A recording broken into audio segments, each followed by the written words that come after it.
అందరికీ వందనములండి. ప్రభు Christian channel అధినేత అయినటువంటి సూర్యరాజు గారికి నా హృదయపూర్వక వందనములు తెలియజేస్తున్నానండి.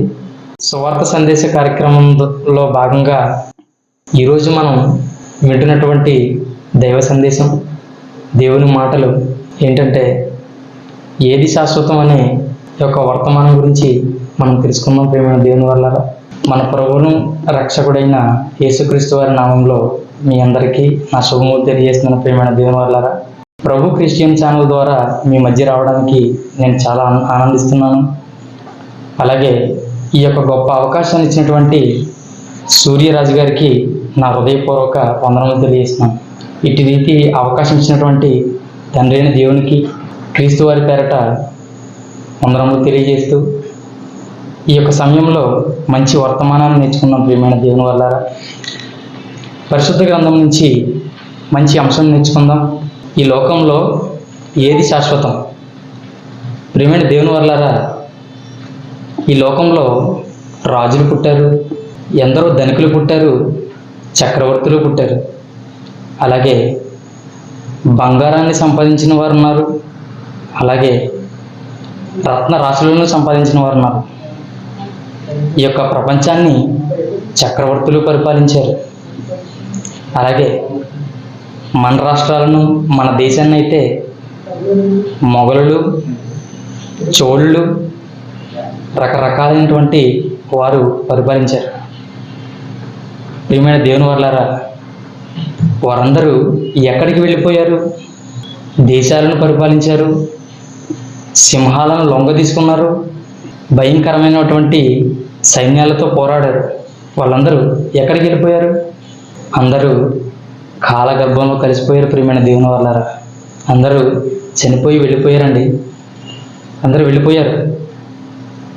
మనిషి పుట్టిన కాలం మొదలుకొని మరణించేలోపు మనిషి పడుతున్నటువంటి ప్రయాస ఏమిటని ఆలోచిస్తే ప్రియమైన దేవుని వల్లారా, పుట్టినప్పటి నుండి చనిపోయేంత వరకు డబ్బు సంపాదించాలి, ఎలాగైనా ధనికులుగా బ్రతకాలి, ఈ జీవితం అంతా లైఫ్ని ఎంజాయ్ చేస్తూ బ్రతకాలి అని కోరుకుంటున్నాడు మనిషి.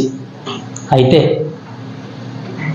పుట్టిన నాట నుండి చనిపోయేంత వరకు బ్రతుకుతున్నటువంటి బ్రతుకు దేవుడిచ్చాడన్న విషయాన్ని మర్చిపోయి, ఏముందిలే బ్రదర్, ఈ యొక్క జీవితాన్ని ఎంజాయ్ చేస్తూ బ్రతకాలని కోరుకుంటున్నాడు. అయితే తాత్కాలికంగా మనిషికున్నటువంటి ఈ యొక్క భూమి మీద వస్తువులే కానివ్వండి, బంధుత్వాలే కానివ్వండి, శాశ్వతంగా ఉంటాయా అని ఆలోచిస్తే ఏది ఉండదు ప్రియమైన దేవుని వల్ల. కాబట్టి అందుకే పరిశుద్ధ గ్రంథం నుంచి దేవుడు కూడా ఒక మాట సెలవిస్తున్నాడు. ఒకసారి మన గ్రంథం పరిశీలించినట్లయితే యాకోబు పత్రిక 4వ అధ్యాయము 4వ వచనం, రేపేమి సంభవించినో మీకు తెలియదు, మీ జీవం ఏపాటిది? మీరు కొంతసేపు కనబడి అంతలో మాయమైపోవు ఆవిరి వంటి వారే. ఏమండి, పరిశుద్ధ గ్రంథం ఎంత అద్భుతంగా సెలవిస్తుంది. దేవుడు సెలవిస్తున్న మాట ఏంటి? రేపేవి సంభవించినో మీకు తెలియదు, ఎవరికీ తెలియదు. మీ జీవం ఏపాటిది? ఏపాటిది మీ జీవితం? మీరు ఇంతలో కనబడి అంతలో మాయమైపోయే మీ జీవితం, అలాంటిది మీ జీవితం. ఏమండి, అద్భుతంగా సెలవిస్తున్న మాటను ఎవరైనా గ్రహించారా? ఎవరు గ్రహించలేదు ప్రియమైన దేవుని వల్లారా. గ్రహించకుండా భూమి మీద కక్షలంటూ, గొడవలంటూ, ఏమండి నరహంతకులు తిరుగుతున్నారండి బయట. ఏమండి, భయంకరమైన జనాంగం, దేవుని భయం లేకుండా, తల్లిదండ్రుల భయం లేకుండా భయంకరులుగా తిరుగుతున్నారండి. కానీ దేవుడు ఏమంటున్నాడు? అంతలో కనబడి ఇంతలో మాయమైపోయే నీ జీవితం కోసం ఎందుకయ్యా నీకు ఈ పోరాటం? ఎందుకు? దేనికి నీకు ఈ పోరాటం? ఏమండి, ఇదే గ్రంథం నుంచి మరొక మాట చూద్దాం ప్రియమైన దేవుని వల్లారా. మరొక మాట చూద్దాం, కొన్ని నిమిషాలు దేవుని మాటలు తెలుసుకుందాం. ఏమండి, మనిషి పుట్టిన నాటి నుండి డబ్బులు సంపాదించాలి, ఎలాగైనా తినడానికి త్రాగడానికి నేనే దోచేసుకోవాలి, ఏమండి, బలహీనుల కింద బలమైనటువంటి వారు దోచేసుకునే సమాజం ప్రియమైన దేవుని వల్ల. కానీ దేవుడు ఏమంటున్నాడు చూడండి ఒకసారి. మత్తయి సువార్త 6వ అధ్యాయము 26వ వచనం. ఆకాశ పక్షులను చూడండి, అవి విత్తవు, కోయవు, కొట్టల్లో కూర్చుకొనవు, అయినను మీ పరలోకపు తండ్రి వాటిని పోషించున్నాడు. ఏమండి, దేవుడు చెప్తున్నటువంటి మాట ఏంటంటే, మనుషులకు లేని జ్ఞానం జీవరాశులకు ఉందయ్యా, జీవరాశులకు ఉంది. ఎలా ఉంది? ఆకాశ పక్షులను ఒకసారి మనం చూసాం అనుకోండి, ఆకాశ పక్షులను ఒకసారి నువ్వు చూస్తే నీకేం బోధపడుతుందంటే, ఆకాశ పక్షులను ఒకసారి నువ్వు చూసావు అనుకో, అవి తినడానికి తాగడానికి విత్తట్లేదు, అవి విత్తు నాటట్లేదు, అవి విత్తవు, పంటను కోయవు, కానీ వాటిని దేవుడే పోషిస్తున్నాడు ప్రియమైన దేవుని వల్ల. వాటికంటే శ్రేష్ఠుడవు నువ్వు. ఏమండి, ఆ కింద వచ్చిన చదువుదాం. మీరు వాటికంటే బహు శ్రేష్ఠులు కారా? వాటికంటే శ్రేష్ఠులు ప్రియమైన దేవుని వల్ల. మీరు, నేను, మనమందరం దేవుని స్వరూపం అండి, మనమందరం. అయితే దేవుడు ఇచ్చినటువంటి ప్రతి వస్తువు ఎడల దేవుడు పని ఉంది ప్రియమైన దేవుని వల్ల. అయితే పని మర్చిపోయిన మనిషి, ఏమండి, ప్రకృతి చేస్తుందండి ఆ పని. ఇప్పుడు మనిషికి లేని జ్ఞానం జీవరాశులకు ఉందండి. జీవరాశులకు ఉన్నటువంటి జ్ఞానమే మనిషికి లేదు. ఇంకో మాట చూద్దామా? 1 తిమోతి పత్రిక 6వ అధ్యాయము 7వ వచనం. మనం ఈ లోకంలోనికి ఏమీ తేలేదు, దీనిలో నుండి ఏమీ తీసుకుని పోలేము. దేవుడు అంటున్నాడు, మనం ఈ లోకంలోనికి ఏమీ తేలేదు, ఏమీ ఇక్కడ నుండి ఎవరు తీసుకెళ్ళలేరండి. కోట్లు గడించిన వాళ్ళు కూడా, ఏమండి, అనారోగ్యం లేక చనిపోతున్న వారు ఉన్నారు. మీకు అందరికీ సుపరిచితమే, కరోనా టైంలో కోట్లు ఉన్నవారు కూడా తమ ప్రాణాన్ని కాపాడుకోలేకపోయారు ప్రియమైన దేవుని వల్ల. కోట్లు ఉన్నాయండి, లక్షలు ఉన్నాయి, ఆస్తులు ఉన్నాయి, కానీ వారి ప్రాణాన్ని నిలబెట్టుకోలేకపోయారు. దేనికండి? ఇకనైనా మనిషికి ఏది శాశ్వతం కాదనే విషయం బోధపడే సమయాలండి కరోనా సమయం. కానీ ఎవరికి అర్థం కాలేదు ప్రియమైన దేవుని వల్ల. ఎవరికి అర్థం కాలేదండి. ఏమండి, దేవుడు ప్రతి క్షణం మనకు రోజులు గడవడానికైనా, ఏమండి, సంవత్సరాలు గడవడానికైనా ఎంత కష్టపడుతున్నాడో తెలుసండి. 24 గంటలు గడవాలంటే భూమి 1,11,600 కిలోమీటర్ల వేగంతో తిరగాలి. ఎవరు తిప్పుతున్నారండి దీన్ని? ఎవరు తిప్పుతున్నారు? 1,11,600 కిలోమీటర్ల వేగంతో తిరుగుతున్నటువంటి భూమి ఏమాత్రం మనిషిని కదిలించట్లేదు. ఏమండి, మనం కదిలిపోతున్నామా? కింద పడిపోతున్నామా? దేవుని సృష్టి అండి, దేవుని సృష్టి. దేనికి? తన కుమారులు ఉన్నారు భూమి మీద, వారు సస్యశ్యామలంగా బ్రతకాలి బ్రతికినన్ని రోజులు. కానీ ఈ జీవితమే శాశ్వతం అనుకుని తన తనువు చాలించి పుట్టించిన తండ్రిని, దేవుణ్ణి మర్చిపోయి, ఏమండి, అటు తల్లిదండ్రులకు, అటు కన్న దేవునికి మోసం చేసి వెళ్ళిపోతున్నారండి అందరూ నరకానికి. అయితే అసలు ఈ లోకం శాశ్వతమా? శాశ్వతం కాని వాటిని మనం తెలుసుకున్నాం. ఇప్పుడు శాశ్వతమైనది ఏంటండి శాశ్వతమైనది ఏంటో చూద్దాం. యోహాను సువార్త 6వ అధ్యాయము 63వ వచనం. ఆత్మయే జీవింపజేయుచున్నది, శరీరం కేవలం నిష్ప్రయోజనం. ఇదండి శాశ్వతమైనది. శాశ్వతమైనది ఏంటి?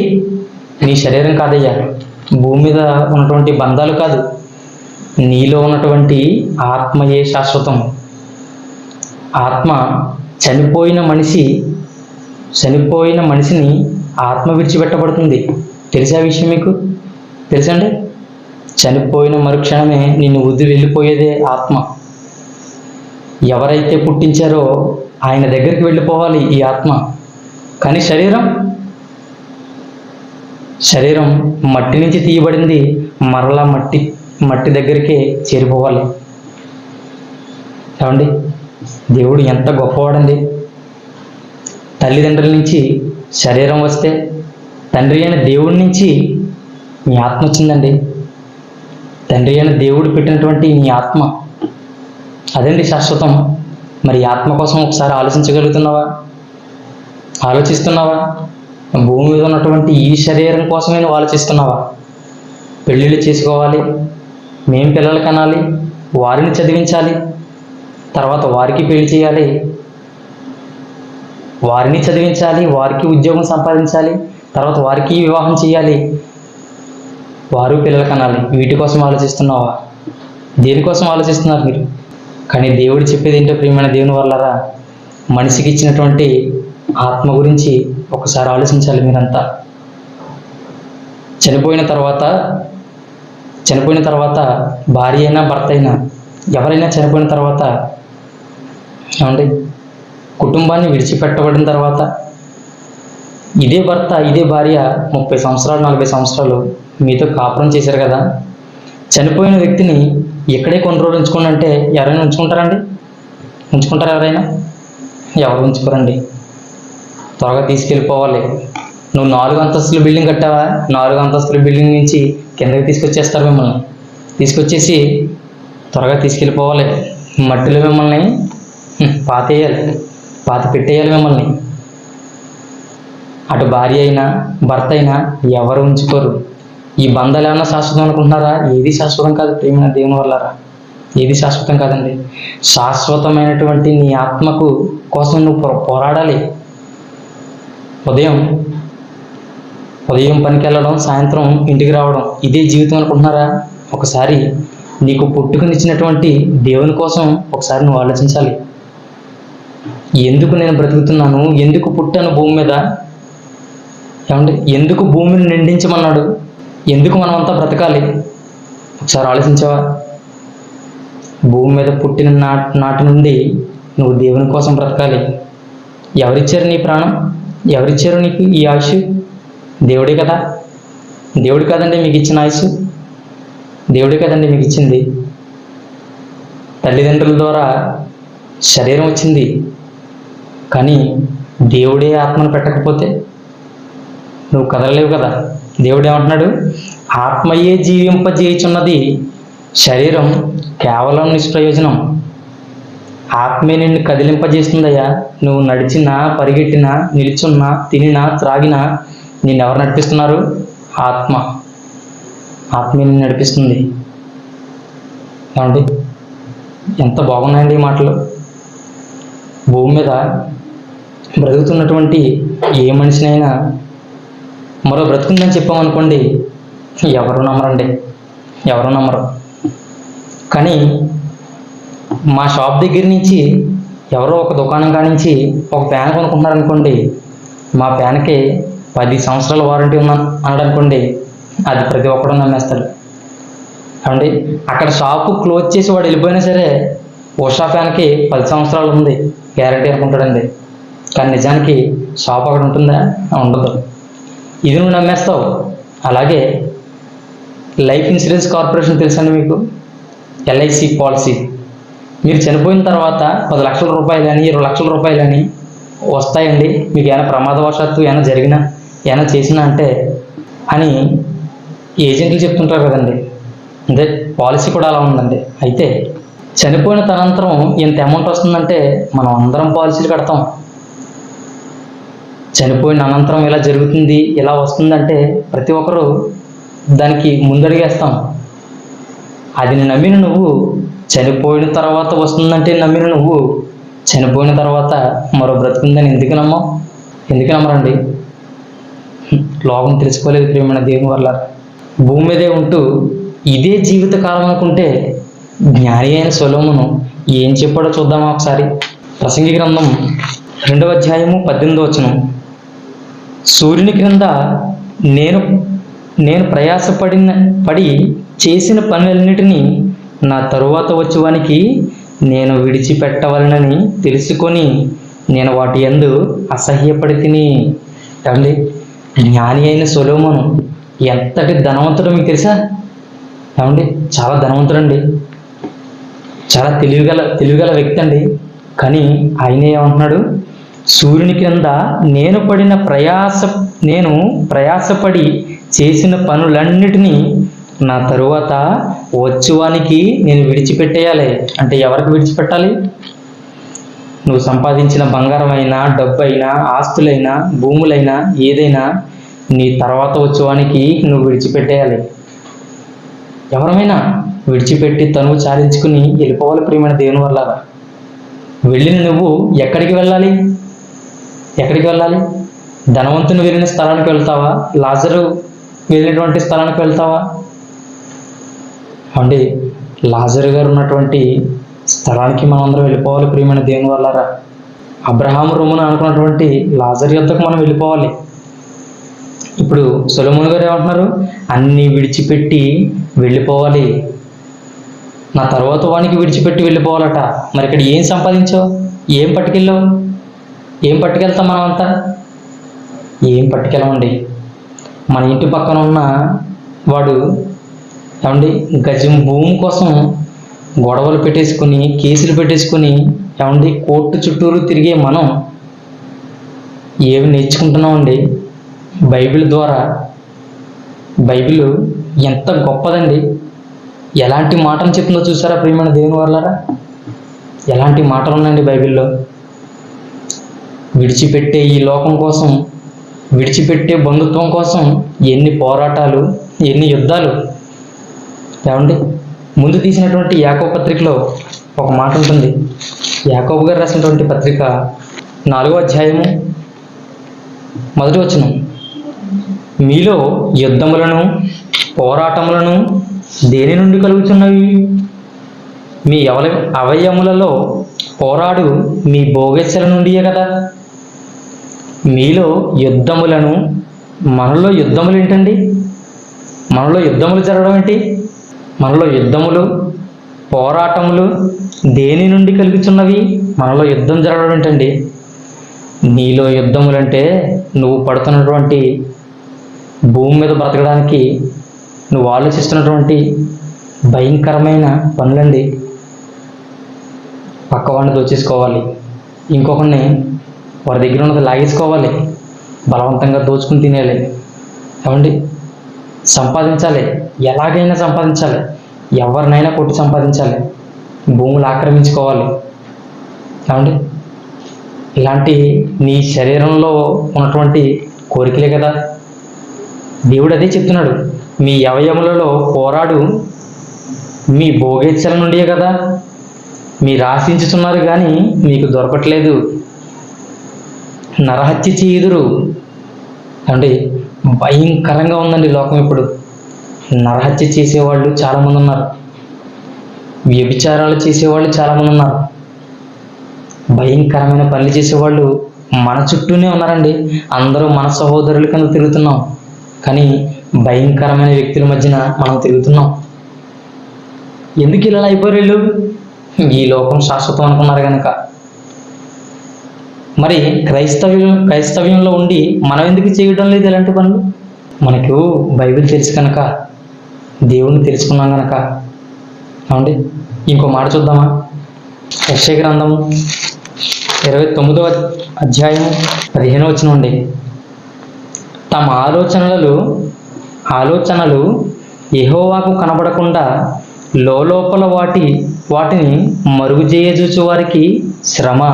ఏం చెప్తున్నాడు దేవుడు? తమ ఆలోచనలు యెహోవాకు కనబడకుండా లోపల వాటిని మరుగు చేయజూచు వారికి ఏంటట? శ్రమ. మమ్మును ఎవరు చూచెదరు? మా పని ఎవరికి తెలియను అనుకొని చీకటిలో తమ క్రియలు జరిగించేవానికి శ్రమ. ఏమంటున్నాడండి దేవుడు? నన్ను ఎవరు చూస్తారు?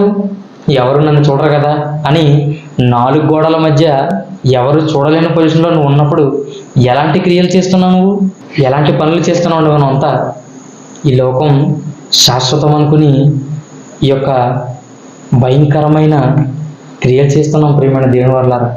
ఇలాంటి పనులు చేయకూడదని ఏమండి, మనమంతా దేవుని పనిలో కొనసాగిపోవాలని, అలాగే యేసుక్రీస్తు మనకిచ్చినటువంటి పనిని భూమి మీద ఉన్నంత కాలం చేసి యేసుక్రీస్తు వలె మన తనువు చాలించుకుని తండ్రి అయిన దేవునికి వద్దకు వెళ్ళిపోవాలని మీ అందరికీ తెలియజేస్తూ, ప్రియమైన దేవుని వర్లారా, మీ అందరికీ ఈ యొక్క మాటలు మీ యొక్క ఆత్మీయ జీవితంలో మిమ్మల్ని నడిపింపగలవని, ఇంకా మీరు మెరుగ్గా బ్రతకడానికి ఈ యొక్క మాటలు దోహదపడతాయని ఆశిస్తూ ముగిస్తున్నాను. ప్రియమైన దేవుని వల్ల అందరికీ వందనాలండి.